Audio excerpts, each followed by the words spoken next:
evening. Hey, um, well,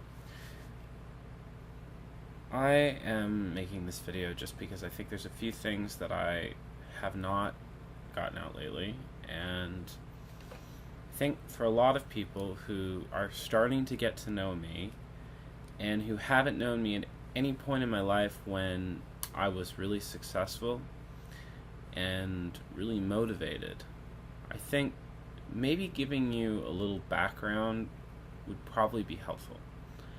So, I was actually talking to one of my friends from church, Daniel, and we actually were just talking on Facebook, and I came to the realization that, I'm looking at my resume right now, the second half of it. It's like, maybe I'm not the most productive person academically. I think what's happened is that I knew what I wanted, and then that got taken away from me, or I felt like it got taken away from me. And I don't know if anyone really appreciates. I mean, it's hard to say. The best way I could describe it, and this is of course probably going above and beyond what I actually experienced, but it's the best way that I can relate. Imagine someone from another country, from a very poor country, who comes and spends their days desiring and searching, and they figure out what they want. Okay, so they say, well, I want to be an engineer. Okay, so you've got this poor kid in Africa who says, I want to be an engineer. And then they go the whole way through. They work and they train and they find it, and then they get, they get approved to go to, the United States. They come here, they're training, they're working, they're doing that, and they say, I want to go to MIT, and they get, they get all the stuff they need. And they get approved, and it comes up to the last moment, and then it gets taken away from them. And the thing that they've been holding on to, the dream, has been taken away from them. At the gates. Right as they're about to walk through, they say, I'm sorry, there's a technicality. And now we've taken it away from you. That's what my life has been like. And when I was a kid, it's not just the fact that I got, raped as a kid by my cousin. That was, that's a small thing. I mean, it's not a small thing, but in relation to my whole life, it is a small thing. I'm not defined by that one moment. Oh, I'm certain that it has defined parts of me, but my whole life isn't defined by that moment. And what's frustrating for me is the sense that I don't fit in well with my age group, and also with my country and my generation and many other things. It's hard when your family is, I'm not going to say conservative, because I don't think that is a meaningful term, especially in today's society. But I will say that they transmitted, because of their age, and because of the age of my grandparents, the traditional social narratives of previous generations, much, much older, and I have become, throughout my life, fixated on learning those narratives. They were very influential when I was a child. My father, I worked in the tech field with him in the UK. I mean, not so much worked. I used to go and harass him, and I was 4 and 5. I was very, very interested in stuff, and Malcolm Scanlon, who was my dad's tech when he had his computer assembly business in the UK, and then in France, my dad used to let me come into the office, and Malcolm would sit me on his lap, and we'd be fixing computers. I have snippet memories of learning how to use a lighter and screwing in computer parts and things like that as a little kid, and I was really smart. And because of what's happened to me in my life and other things, I've said to myself, I'm not smart. I'm stupid. I'm dumb. And I say that because I don't want to be arrogant. And because I've seen what stupidity and arrogance in the education system have done. I experienced it personally, and it's like, I feel like genetics are not that important. It's more who you are. Do you give somebody an opportunity? I mean, I was studying, looking up the stuff on Finland and other things on, education. I read Neil Postman. I read these other things because I myself had a really poor educational experience. And, I agree with Postman on one thing, really one thing, that education is learning about how to navigate the world, and that when you are learning that, it doesn't just happen. You can create an environment where learning experiences, learning opportunities can occur, but you can't force learning to happen. It's spontaneous. And no matter, people don't understand it well enough to create it. You can only make it more likely for the randomness of the universe to create, or God, or whatever you want to define it as, to create those experiences for people. And you can be focused on trying to create them, but when they happen, it's not because of something you did intentionally that caused it to happen. You can work to make it more likely to occur, but you can't actually create, like, teaching in the sense that we think. You can't just feed information into a kid and have them learn something. They learn themselves. Children, people, we learn. We have to learn how to learn. But in a general sense, people don't just spontaneously gain knowledge. I know that's a bit of a tangent, but because of my experiences in my life, which have not all been good, but I think in the end they will have good results, I have slowly but surely changed my focus. And I'm not going to say that as a child I had any different thoughts or aspirations. It was just that I felt like the only way that I could do good in the world, I inherently grew up with a mindset of wanting to help the world. And it was from a fantastic perspective of wanting to use the system and wanting to go out and get a job in the tech field, and I wanted to be an electrical engineer, computer scientist, I wanted to develop warp technology or whatever exactly my brain wanted to come up with at the time. And I don't think that's impractical. I think that's great exploratory knowledge. I think that's a kid who is inspired by something greater than themselves and wanting to go out and do good in the world. And I've wanted to do that from the time I was a little kid. I don't know why. I was driven by it. And I've always been driven by it. It's the only thing in my life that drives me. Money does not drive me. I mean, the only reason I wanted to become the wealthiest person in the world as a little kid was because I wanted to use that to do good. I mean, admittedly, as time progressed, that was driven out of me. I didn't want to start a massive company. I didn't want to become extremely successful. I didn't, I looked at the world because of what had happened to me, and I became very cynical. And I think that as I've changed in my life, my perspectives have changed on life.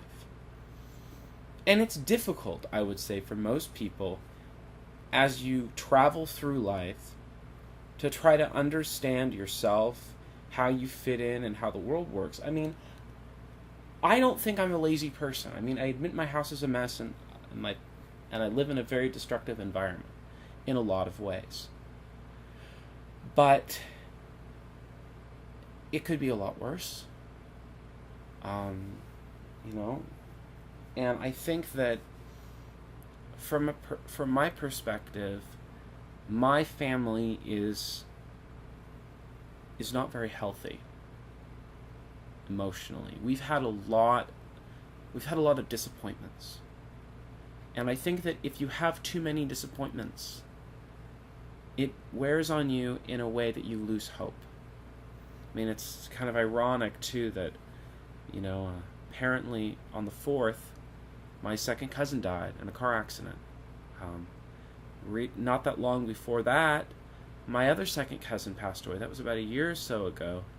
And she passed away because she was an alcoholic, and she pickled her liver, and she was have to have surgery and a transplant and dialysis.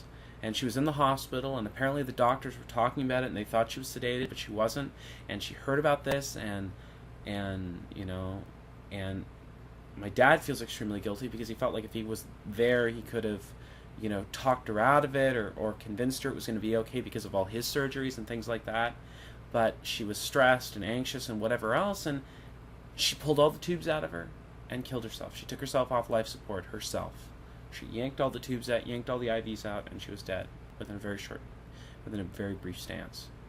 And from my perspective, and then, her name was Joy, and then, my other second cousin who died in the car crash, she was Hope. And the only other second cousins that I have left on my dad's side are Faith and Charity. And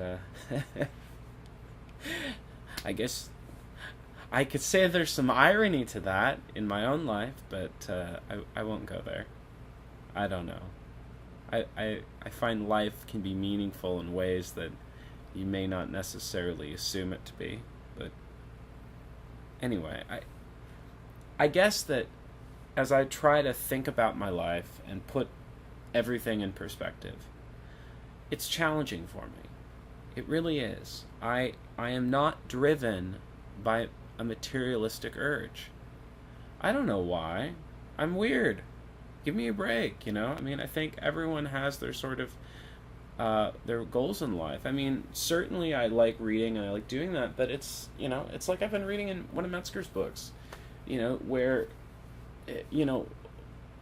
the drive in people needs to be, for the love of others. If you're not, gaining knowledge, if you're not using knowledge and wisdom and insight and all that for the purposes of good, for the purposes of bettering your society and your world and doing God's purpose and all that, which is that, you're leading a really shallow, empty, trivial life.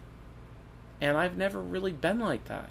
I've always been wanting to learn. Now, even, it's like, why do you think I learn? I've got so many broad interests. It's because I see the value and I want to help society. It's like, I want to help humanity. And I think people just don't ever get the opportunity to see me for who I am. It's hard to express something so complex and so cosmic of a feeling, a sense, from the time you are such a little child, this innate sense of wanting to do such great things, the belief that you can, an innate sense about it, and a desire to do it. And maybe that's just my family social narrative. Maybe it's because my family has, throughout time, done things like that. I mean, as a kid, I heard about my 7th great-grandfather who helped found this country. And I hear about my grandfathers, one who worked on the Apollo space program and the shuttle, and my other grandfather who was an engineer for Boeing and was a lead engineer, and they helped build, not only all the military aircraft, but, which arguably, whether that is a good or bad, I don't know, but the idea of the passion, the vigor, and I talk to guys who are in their 70s and 80s and 90s who have, who were part of that early generation, the greatest generation, and somewhat after and somewhat before, and the passion with which those of previous generations, even before then, looked at the world. And I look at I read these old books and I look at all these things and I try to understand what happened to us. Something has changed. Was it really television that destroyed us? I don't know. It's like recently our world has really gone downhill. We are totally materialistic, and we're shallow human beings. And we're shallow of even our basic potential. You know, everybody's specialized, so no one gets to experience art and gets to experience literature and history and the narratives of our society and of any society. They don't get to experience the great stories of our age and past ages. And they lose out on the opportunities. And I see it as an opportunity. Because when you have a really great story, the reason this story doesn't get transmitted is because the person who's giving it, they're not passionate about it. I go into schools. I've been in school before.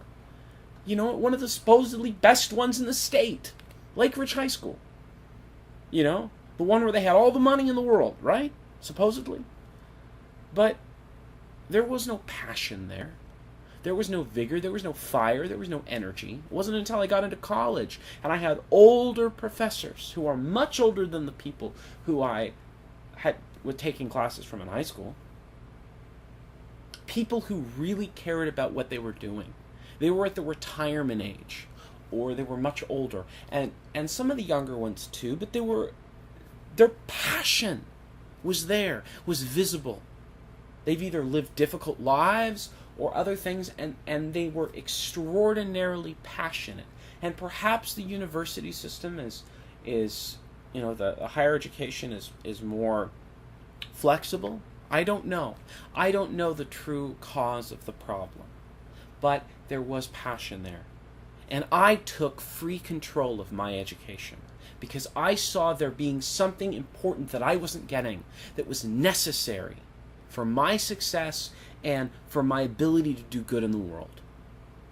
And I continued to pursue because I wanted good grades, because I saw that as a necessary part. And as I pursued forward, and as I continued on, and I continued on, and I continued on, I saw doing my homework and learning and doing all this as vitally important in my life.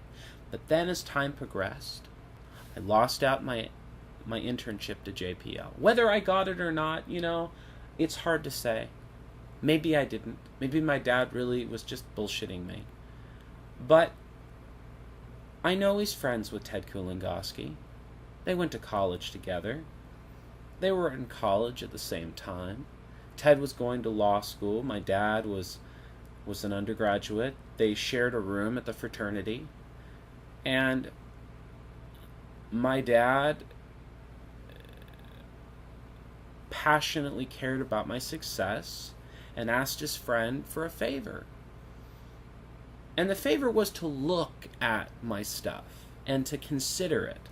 Not to do it offhand simply because he was my friend, my dad's friend. That's not how my dad is. If he doesn't think something merits it, you know, you shouldn't get it. And that's why my dad has friends like that. Because he doesn't ask those kind of favors. And he won't. You know? He won't ask those kinds of favors. If something he truly believes in, of course he'll talk about it. He'll ask them for help. He'll say this. But they care about it too. That's why they'll do it. But, you know... So I got this letter of recommendation, but I lost out on the internship because of all the shit that had happened to me before. You know, with the stuff that my Aunt Janie had written, and the stuff that, you know, and all the problems that I had in high school, and the abuse, and everything else. I was not mentally stable in their minds, and even though that dream was the only thing holding me together, that was my dream. I was going to escape, I was going to become a new person, and maybe I wasn't ready at that time for that. Maybe it would have crushed me. I don't know, and maybe God had other purposes in store for me. I don't know. I really don't. And I've done all these other things which I really am happy about. I'm not going to say that I did everything that I could do. I certainly didn't. But, you know, and maybe my resume is a fake. I don't know. It's, you know, I did things for a time. Didn't do them for a long time, but I did get involved in things. And I'm bad at completing things. I'm great at starting things. Family tradition, what can I say? Anyhow, I know this video is probably way too long. Let's see how long I'm already at 20 minutes. Well, I guess I could make this a YouTube video. Alright, I'll do that. I'll make this YouTube, then I can keep talking. But anyway, so as I was saying, as I just sit around trying to figure out my own life, it's deeply frustrating. You've got so many things in your life that you want to do, but can you do them? And what should you do? What should I focus my time on? I don't know. And then when you're going to lose your house and you're going to get thrown out and all these things are supposedly going to happen, it's like life is such a limited thing, and you have a sense of dread because you want to leave something meaningful in the world. You want to just roll over dead and find out that the life that you've led is shallow and empty. But at the same time, I don't think I'm ever going to lead a shallow and empty life. I shouldn't think that maybe it's not the most productive life, but I certainly wouldn't say it's an unexamined life.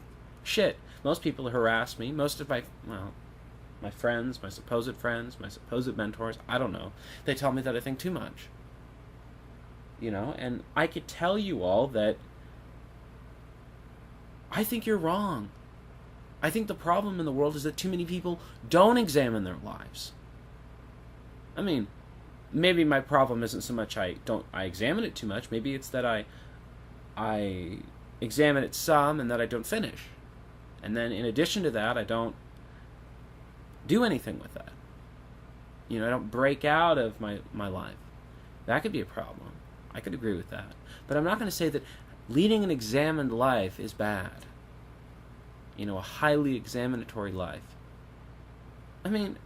That's been a known truth for well over 2,000 years. Go back to Socrates and Plato.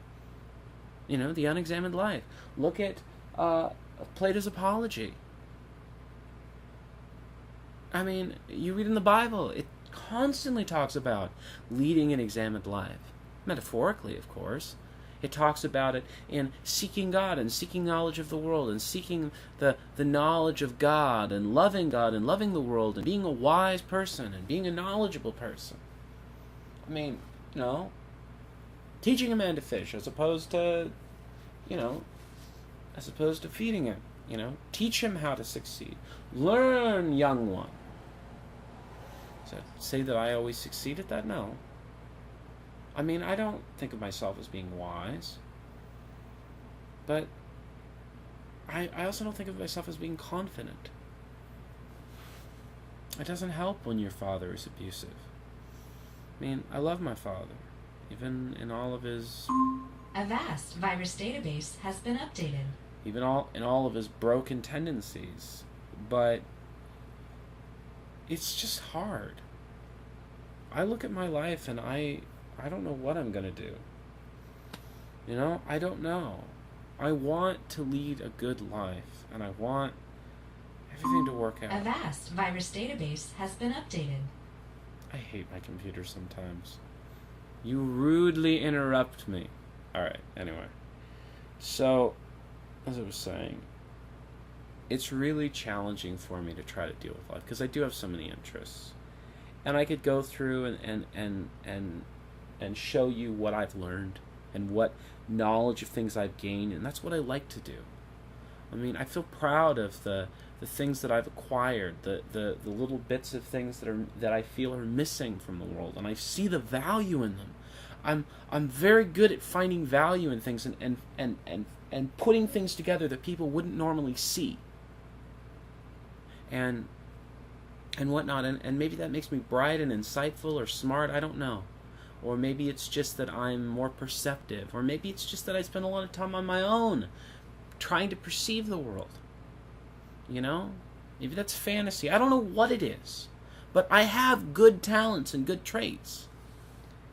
And I don't express myself very well.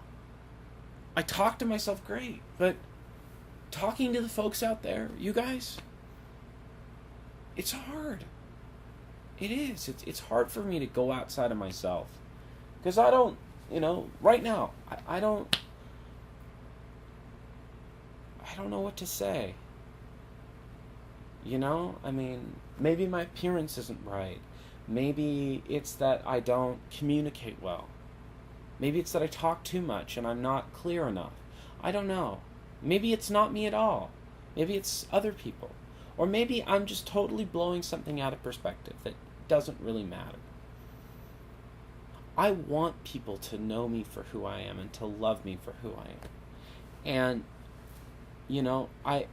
I pick on, I used to, well, I don't know if pick on's the right word, but I used to be critical of one of my friends who very visibly would alter himself to try to fit into a group. And when I was a kid, I used to alter myself to fit into a group, but I was still being genuine and authentic. And I think everyone has to do that on some level. But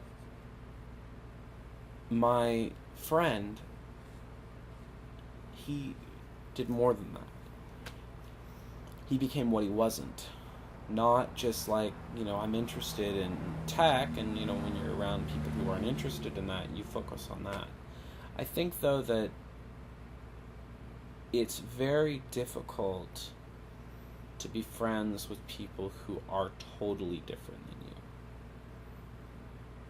I mean, who have opinions and beliefs and ways of life that have no correlation with you. And when you run into those points and those moments, it really strains relationships.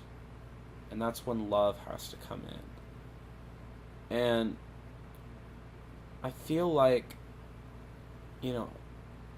amongst my friends, some of them are good at recognizing that, and others who I think they're good at times are very self-defeating. One in particular. But I mean,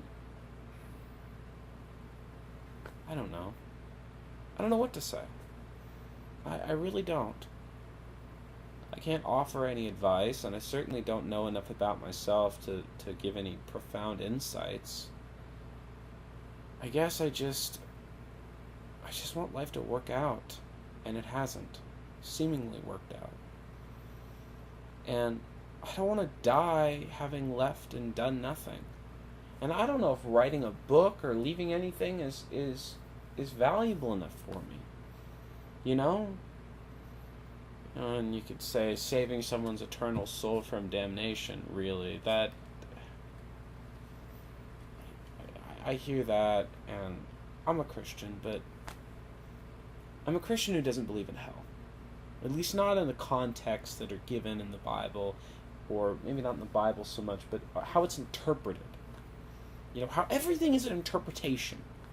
You can read something and you glean out of that your own interpretation. And I hear, it's like the same thing with the Constitution. People, I constantly hear about, well, what was the definition of the time, and what were they using, and what was their belief, and on and on and on and on and on.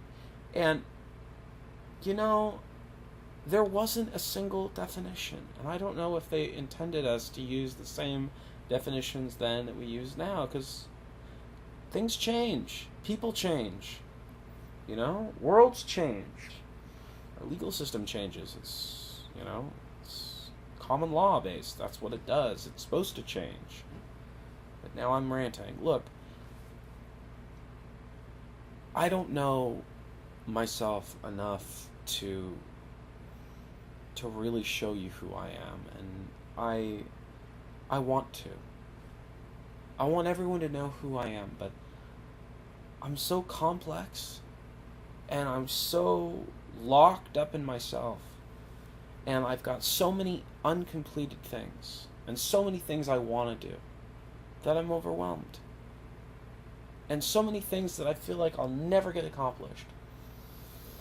And I don't know how to start. And I don't know how to finish and how to persevere through it, because there's so many other things that I feel like if I abandon and I don't start them too, that they'll never get done. So there's tens of thousands of things. Each project a new project, mounting onto the old projects, and the stack gets higher and higher and higher, and it's beginning as time has progressed. Papers are falling, and the stack is teetering, and there's braces and supports and other things, but eventually it's going to fall. And when it falls, I feel like I'm lost, because the stack was what made me and what holds me together. I mean, I don't know what I'm gonna do. And that unknowing, that sense of I don't know what the hell I want out of my life, that I've been dealing with ever since I lost out on that internship, and I felt like MIT was a washout, which maybe it was, or maybe it wasn't, I don't know. Maybe I gave up too soon, but I certainly didn't have any support. When the only support you get in your life is from the faculty, and your father is non-existent, and your mother is occasionally there, but she's got her own problems, as does my dad, and you don't have any friends, really. Frankly, people, those of you who are my friends, do consider yourselves my friends, realize that I didn't really have friends until college. My first friend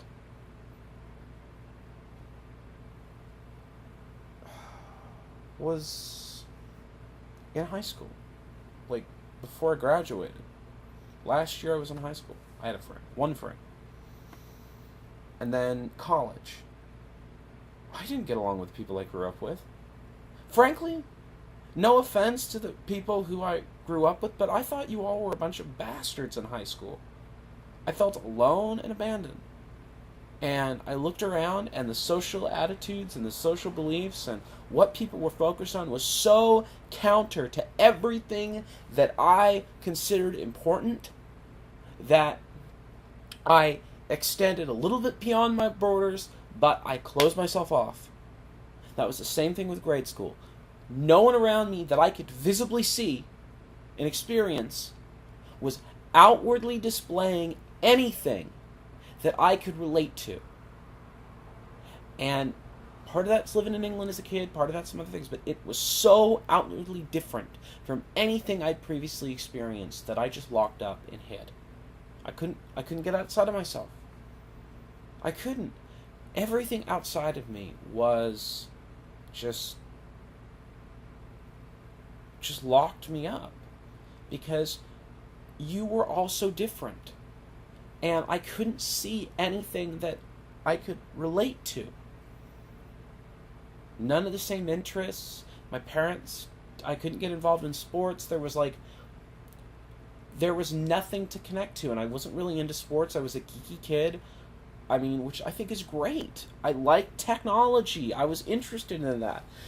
You look at my life, that's what I was exposed to. And also, later I got into history and philosophy and all these things, but people just don't focus on that. The average American seems to have little to no interest in having a rich, personal, intellectual life. And I'm not like that at all. I am so counter to that. And that's a traditional American value, to have a rich intellectual life. It seems like. Maybe that's just part of the social narrative and the Enlightenment and other things that's left over, but it's like, I looked at school curriculum 100 years ago, 50 years ago, and it's like, even if we were just shoving crap down kids, at least their kids had some depth to them. But now it's like all people seem to want to talk about is Facebook, or before that it was, clothes, or, going to the mall shopping, or, or I guess maybe personal problems, which I can relate to, but, I mean, there weren't a lot of people around here and around me that were productive, active people who were in any way interested in the same things I was. And that lack of connectability in school, which I think is probably greatly due to what happened to me. In grade school, I was tortured from third grade on. And frankly, it is torture.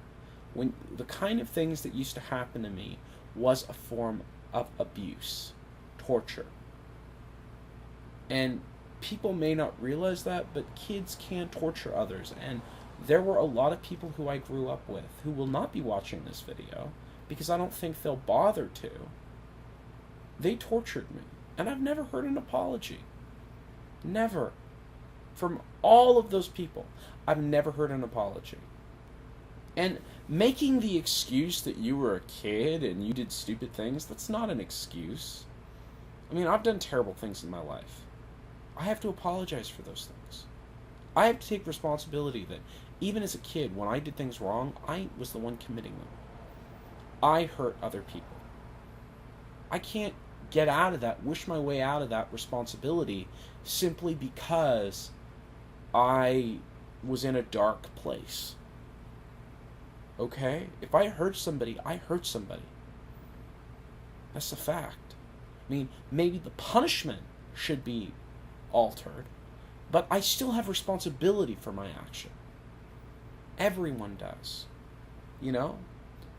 The extenuating circumstances relate to punishment, if there even should be a punishment to start with. But taking responsibility for your actions, that's a totally different thing. And I'm not going to say that I do that well. I don't. But as I try to live my life as best I can and fail at every step, I am trying. I'm trying to do something meaningful. I want to leave something that's not shallow and empty. I want to leave something in this world that is meaningful, and then you hear, that it won't last. Nothing lasts.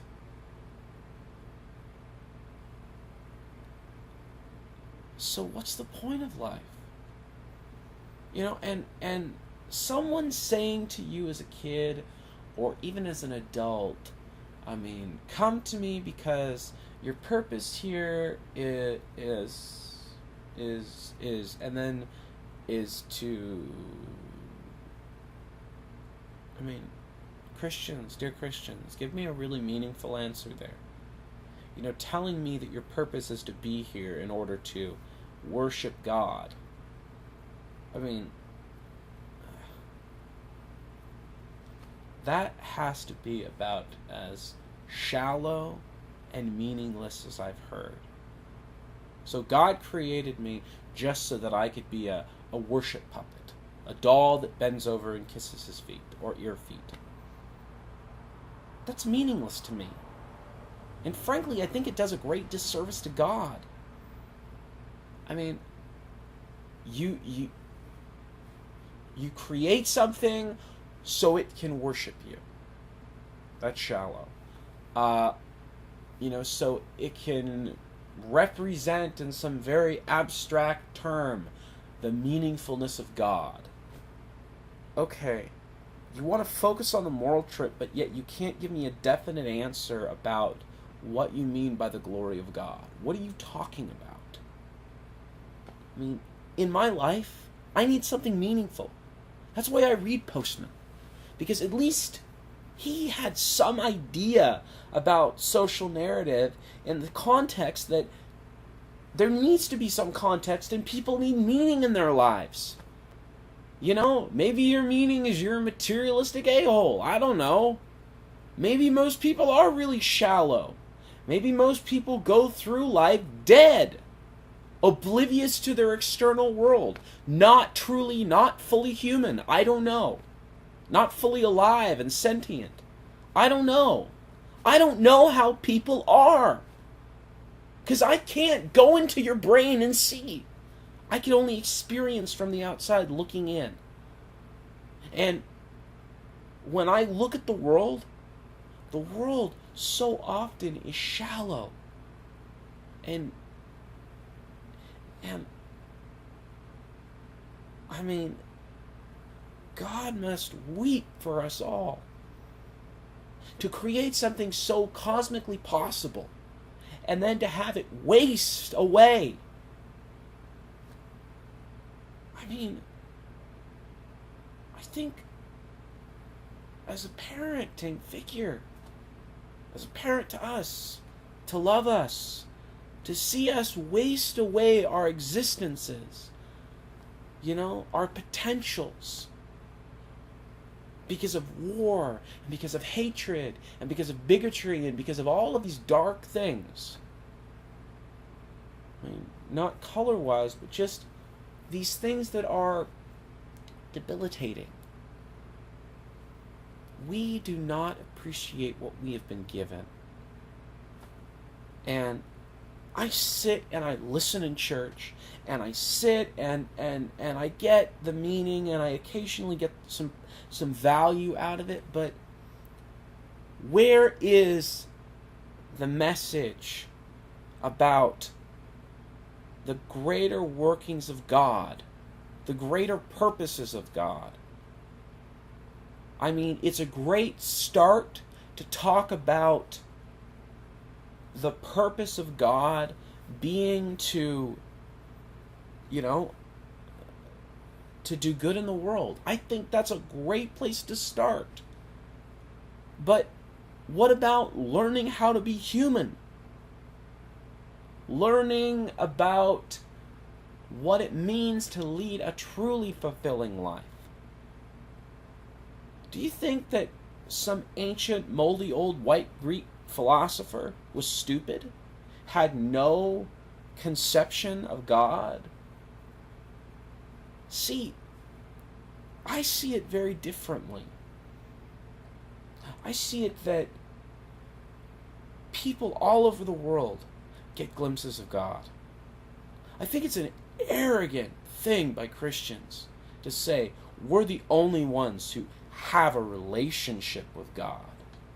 Humans have a relationship with God. Who knows? There might be other beings in the universe, and they could have better relationships. Man, it's a great thing about C.S. Lewis. He at least was open-minded about the subject. But people act as though they're all that matters. And they don't even understand themselves. They are not truly introspective. When you meet a truly introspective person, you can tell because they're real. You talk to them, it's not like talking to a brick. You can look at it, you can analyze it, you can see some depth in it, but at the end of the day, it's a brick. It can't hold a truly meaningful, profound conversation on any depth of a level. It has nothing to do with how smart you are. It has to do whether you are in touch with yourself and the external world. And if you're not in touch with yourself and the external world, you're a waste of my time. I mean, it's not that you are a waste of my time, because I am called to be part of the world and to love the world and to help. But when you want to drain my time and tell me that you know how it works, that you've been given the direct insight to God, that's what I don't have time for. Because you don't. No one has that. I mean, except for God. And the whole thing with Jesus. And maybe some other guys. I don't know. But that's getting outside of even what I can know. For sure. And you talk as though you were there.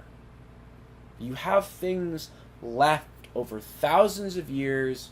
No one is really truly certain in a testable scientific way what was really there. You can't carbon date some book and say this was written in just after Christ died, and I have verifiable evidence by a lot of reliable sources that this book was written by the actual author that said it was written by. We don't have that.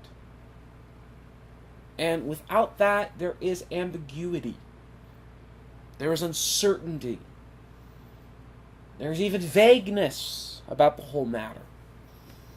And people, instead of wanting to accept that and love it for what it is, I mean, Kant talked about the ambiguity protecting religion. It should be embraced, accepted that there is this great ambiguity, and that's life. So we can't judge because God didn't allow us to have the certainty. So we can't know. We have to trust. We have to form a relationship because it's the only way we can know. That's what's great. But that's not what's taught. It's taught as I know. I know because I am the person standing on the pulpit. I'm supposed to know. No, you're not. You're not supposed to know any more than the rest of us. You're there because you're supposed to lead us. Lead us in our ignorance. Lead us in our stupidity. Lead us in our whatever. And try to keep us together so we don't spread out in our insanity and obliterate one another. You're supposed to be a leader. That's it. You're called to leadership, which just means holding the insanity together enough so God can work. It's not about you. You're irrelevant, just like the rest of us are irrelevant in some way. It's only because God works through us. It's only because God hits us on our forehead when we don't want to listen. And then God talks to us and says, "Hi, I'm here. It's nice to meet you. You know you've been ignoring me, but I'm here now. It's time to talk. Let's go with it." People ignore God. But God doesn't ignore you. You're there always. He's always there bashing on your forehead. You just don't accept it. I've realized that countless times in my life. I'm just human, so I forget that I figured that out. You know? Got to be reminded. That's part of what leadership is. But you're not there to try to give answers that you aren't qualified for. You know? And people lose context. You know, they forget there is such a thing as context. That Paul wrote a letter to a group of people, and he had to write it in a context. Because there was a time and a place and an age. And there's the big narrative, there's the big story that he's trying to present, and there's the people in front of him. And they're only going to be receptive to so much. And he's got a choice. He can either get mad, he can either ignore them, or he can try to convey what he has in his best ways he can. So maybe they don't.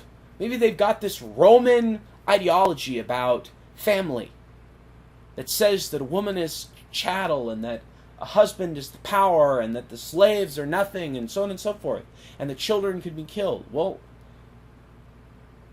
Paul metaphorically takes that and says, no, the husband should love the wife should love the husband.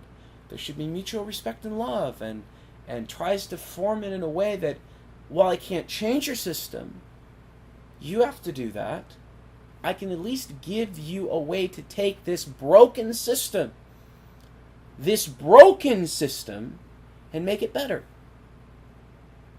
I think people take the potential, that is, God takes broken systems and makes them workable. He doesn't make them perfect. He doesn't make them the ideal system. Because humans don't want that. We are given perfect systems, we throw them away. I mean, lovely thing about the Matrix, it's got some Christian ideology in it too, which is kind of funny. Although you'd never guess. You know the bit about the architect and creating the perfect system? If you go back in Samuel and you read about God being the king and the people saying, no, we want a king. Well, I'm your king. Well, we don't want you. We want a human king. This is when you palm face. You have the opportunity to have the king be God. You don't want that. You want a mortal king. You want someone who won't help you, who can't give you the best choices and the best solutions. I'm not saying that that's really what happened. I'm not saying that the judges really were that. I'm not saying that is the case. I'm saying that it was used in Samuel metaphorically, at least, to represent an attitude. Now, maybe it's possible that while that's a true statement, maybe the theology aspect, having theological leaders run things, isn't a very good idea. I don't know. I can't give you an answer there. But I can say that when people deal with Scripture, they deal with it from a very narrow and shallow-minded perspective. And they think that God only talks to them and only talks to their group, and it's only Christians who have the answers. And everybody else is either ignorant or a heretic or godless or whatever else. And that's not true.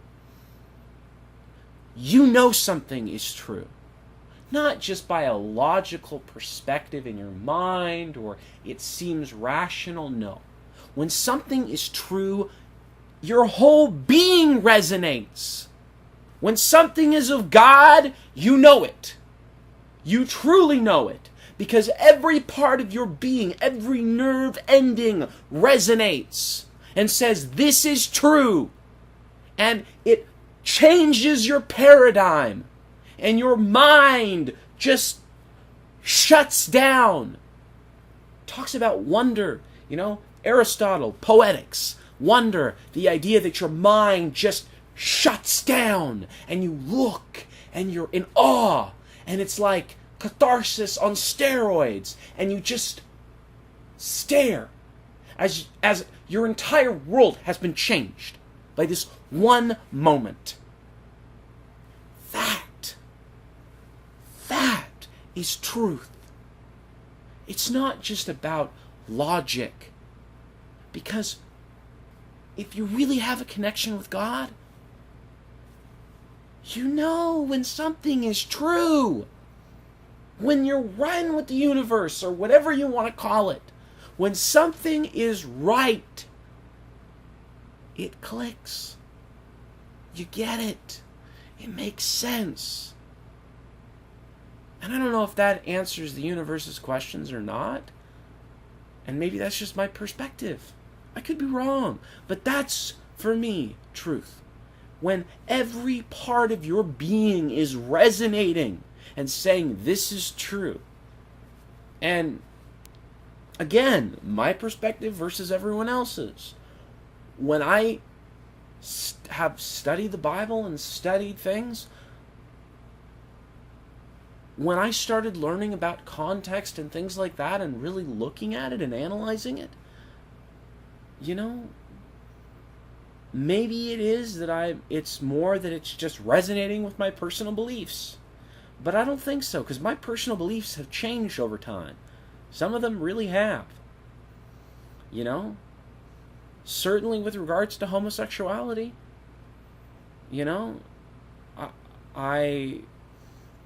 was taught one thing, and I came to see it very differently. Not saying that I don't see problem. I'm saying that how I interpret the world is very fundamentally different from how I previously did. And I think people need to appreciate that love is where it's at. You need to get your asses, pull your heads out of them, and look forward. Stick your head in some water, clean off your face, and look forward. If you can't see, get some glasses. Get some binoculars. Get whatever you need. But look. See what is really in front of you. If you think God wants you to run around dead, you're an idiot. I mean, yes, is it sinful for me to say, thine idiot? Yes, it is. And I am being told thine idiot to myself. And I openly admit to being a complete dumbass. But the rest of you folks, hello. There is a universe out there. It is deep and profound. Try to look at it for a while. Try to be overwhelmed by the wonder that is the greater universe. Appreciate the magnitude of it. Does it mean that because it's so vast, it just happened because God decided? I don't know. That's something beyond my capacity to know. You can speculate, but you can't know. That's okay. You don't have to know. You just have to love. You just have to experience that there is something meaningful to the world. It's not all bad. Regardless of how shitty my life may be, I know the world has some potential, provided that people pull their heads out of their asses. People, you have potential. I'm not saying I have any answers, because I don't think I do. Maybe I do. I don't know. Maybe the truth is I do think I have answers. And in that arrogance, I get stressed. But maybe they're not my answers. Maybe they're somebody else's. Maybe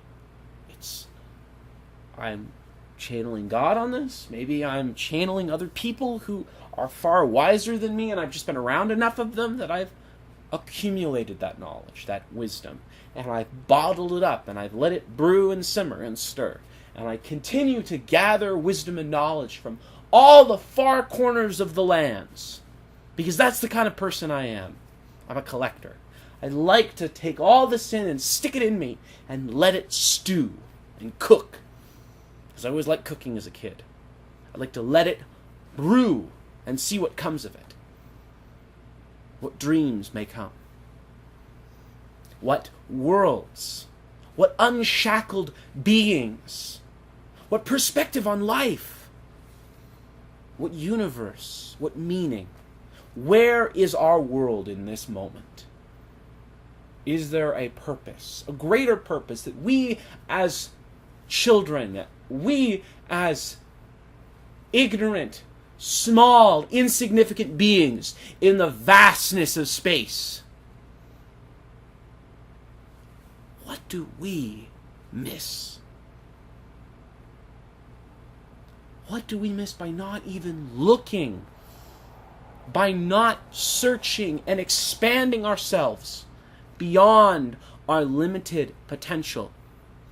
Is it a time consumption to go out and to learn? Hell yes! It takes an enormous amount of time. Does it mean that you might not be able to spend that time, training for the great Olympic event? Perhaps.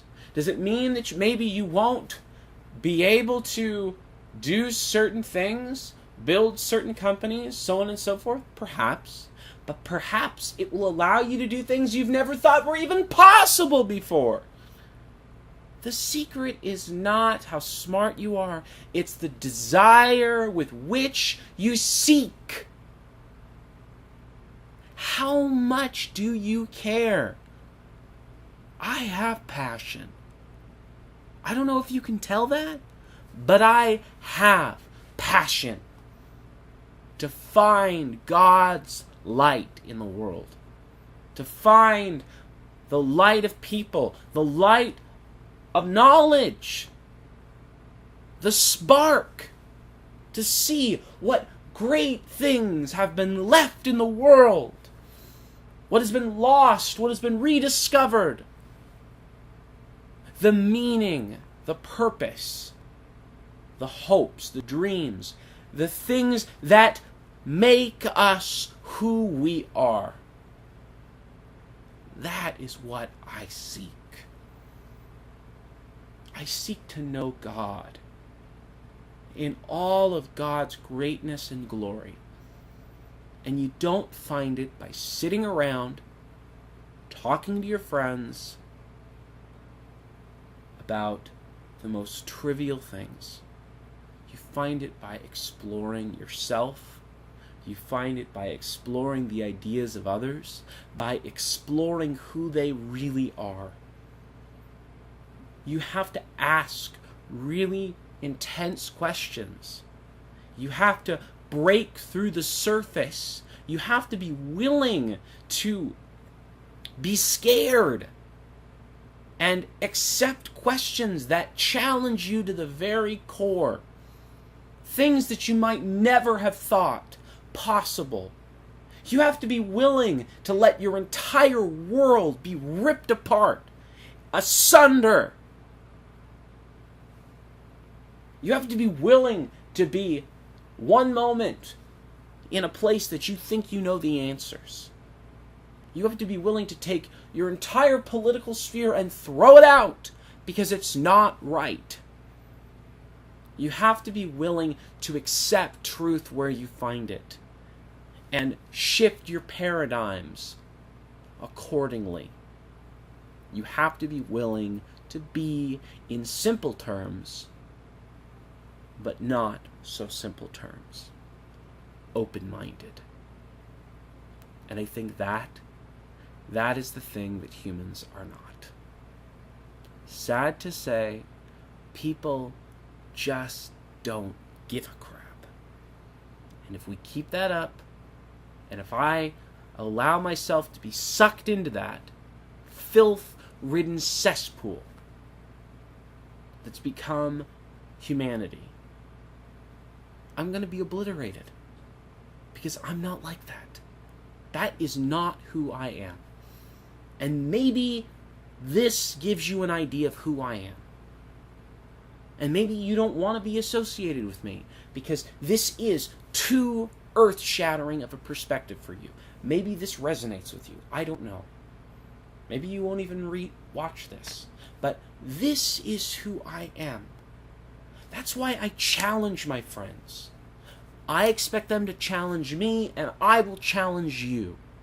I am going to break you through to the other side, if I can. Because I think that is what everyone in the world should do to one another. You have to be willing to risk it all. Risk the company. The whole banana. Because if you don't take that chance, nothing's going to ever change.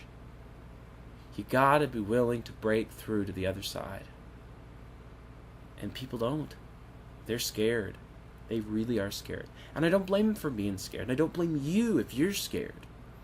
Because I'm scared. I'm terrified of what I might find at times. But more often than not, I'm really happy. And a lot of times it makes me feel better. No, every time when I truly discover the right answer, when I really resonate with God, yeah, I feel happy. It's right. So, if you're going to lead life, don't lead it barren. Be happy. There's more to life than you might think.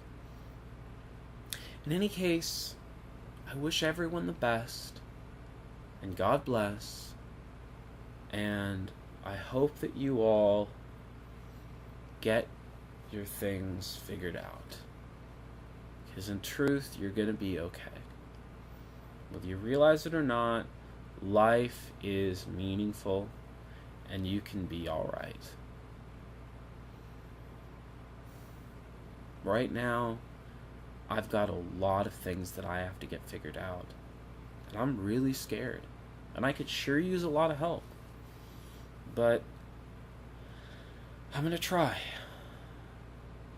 I do things because they're part of this greater purpose, this greater world. And that's what drives me. Not money, not anything else. And when people tell me that I'm not doing right because I'm following this, it's really, really, really debilitating. So now I've shared with you who I really am. And I hope that this sharing, at least of a part of who I am, the core of who I am, I hope you respect that. And if you can't, I love you, and I can't say that I'll immediately forgive you for it, but, I'll figure it out. That's my problem. But if you can, please respect who I am as a person. Maybe I'm a bit too much for you as a person. Okay. I can work on that. I can't be less than who I am, but know that I love you as a person, and we'll figure something out. Okay? But I hope this gives you some idea of who I am.